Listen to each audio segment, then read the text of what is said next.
आज गुरु शिक्षा करौली के चैनल में दूसरे दिन को स्वर के रूप में प्रभावित करते हैं। स्वर क्या होते हैं,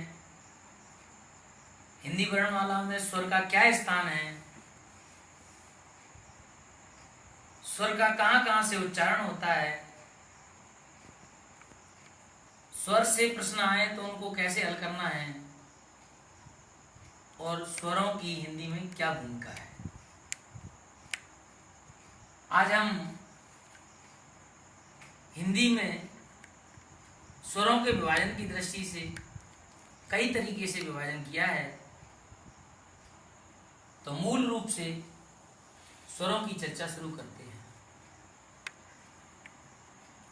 हिंदी भाषा के अंदर स्वरों को स्वतंत्र रूप से बोला जाता है, इसीलिए इनका नाम स्वर है।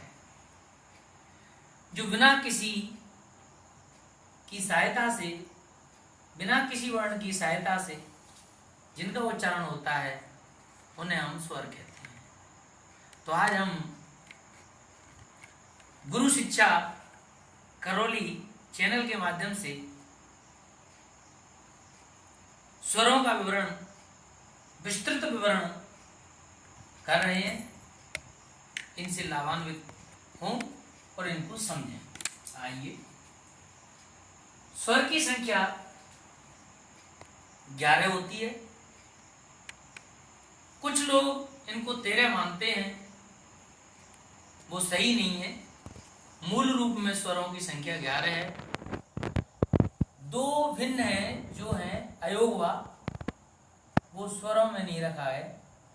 तो अयोगवा है अंग और घ। अंग और घ के रूप में अयोगवा का विवरण है।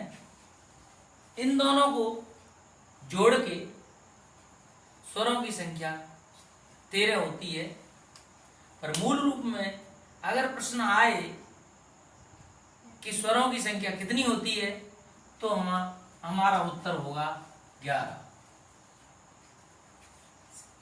स्वर को सामान्य दृष्टिकोण से देखा जाए तो कई भागों में विभाजित किया गया है। जैसे उच्चारण काल के आधार पर, जिह्वा के आधार पर, होस्ट के आधार पर, उच्चारण के आधार पर और उच्चारण स्थान के आधार पर किस किस तरीके से स्वरों का विभाजन किया है, आइए उसे समझें। पूर्व में चर्चा स्वरों की उच्चारण स्थान कहां कहां से होता है उनके बारे में चर्चा करें तो देखें कि अपन की जो स्वर तंत्रिका है, जो 5 जगहों से स्वरों का उच्चारण होता है और व्यंजनों का उच्चारण होता है। पहला नंबर कंठ और दूसरा नंबर तालु और तीसरा नंबर मूर्धा। मूर्धा जो है जिह्वा के मुड़ने के बाद जिह्वा के ऊपर वाले स्थान को अपन मूर्धा कहते हैं। फिर चौथा स्थान आ जाता है दंत और फिर अगला स्थान आ जाता है होस्ट। इन 5 जगह से स्वर कैसे बोले जाते हैं उनके बारे में यहां पर आप देखें कि किस तरीके से इनको डिवाइड किया है। तो प्रथम नंबर कंठ से आवाज आती है तो कंठ से 2 स्वर बोलते हैं, अ और आ। दोनों आ है, इनको कंठ से बोला जाता है। दोनों छोटी और बड़ी दोनों ही ई का उच्चारण तालु से होता है। ऋषि का मूर्धा से और ऊ का उच्चारण होता है होस्ट से। इनके बाद जो उच्चारण होते हैं वो जॉइंटली होते हैं। तो और कंठ और तालु से ए आई और कंठ होस्ट से ओ औ। ये उच्चारण तालिका को आप गहराई से समझें।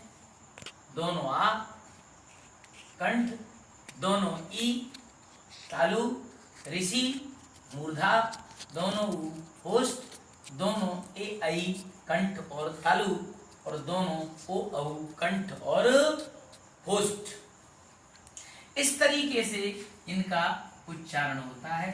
फिर उच्चारण के बाद स्वर को किस तरीके से विभाजित किया है, तो स्वरों को हमने कॉमन दृष्टि से 3 तरीके से विभाजन किया है।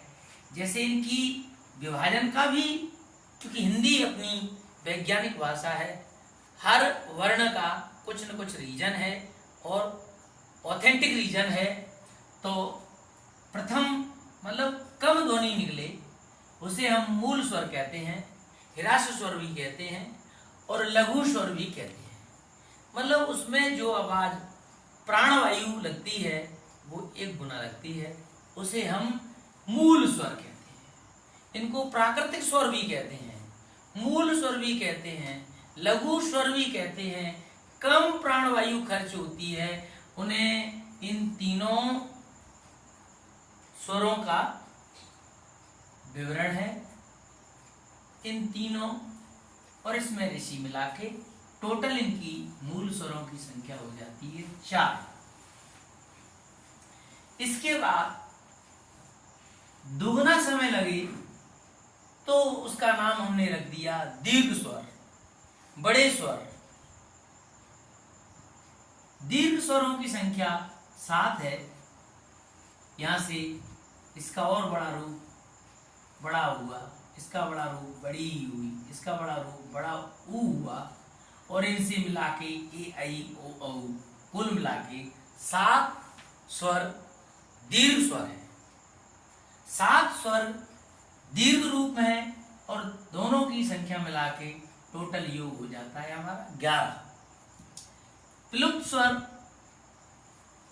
हिंदी में कम काम आता है पर अपवाद में गिना जाता है।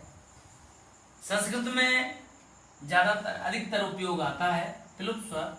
ओम, इसमें 3 गुनी आवाज लगती है।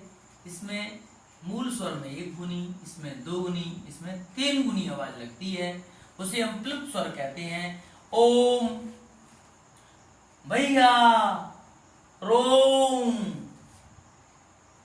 इस तरीके से इनका विभाजन होता है। मूल स्वर, दीर्घ स्वर, लघु स्वर। तो ये उच्चारण काल में समय, काल के आधार पर इनका 3 तरीके से विवरण है, लघु स्वर, दीर्घ स्वर, प्लुप्त स्वर। अब नेक्स्ट जो टॉपिक आता है वो स्वरों का विवरण जिह्वा के आधार पर आता है कि जिह्वा कहाँ से कैसे कैसे शब्दों का उच्चारण होता है। तो जिह्वा के अग्रभाग और मध्य भाग और पश्च भाग। तो जिह्वा के अग्रभाग पर 4 स्वरों का उच्चारण होता है और जिह्वा के मध्य भाग पर 1 स्वर का उच्चारण होता है। जिह्वा के पश्च भाग पर 6 स्वरों का उच्चारण होता है। इस तरीके से हमने जिह्वा के आधार पर स्वरों का विभाजन किया और फिर उसके बाद होस्ट के आधार पर चलता है। तो होस्ट किन किन स्वरों में खुलता है, किन किन स्वरों में गोल होता है, तो इसी तरीके से हमने इसको 2 भागों में डिवाइड किया। पहला, जो होस्ट वृत्ताकार बनता है, गोल बनता है, ओ औ, इस तरीके से उनमें गोल बनता है। और अवृत्ताकार, मतलब अवृत्ताकार का मतलब खुलता है होठ, तो वो अवृत्ताकार हुआ। इस तरीके से ये होस्ट के आधार पर इनका स्वरों का विवरण है।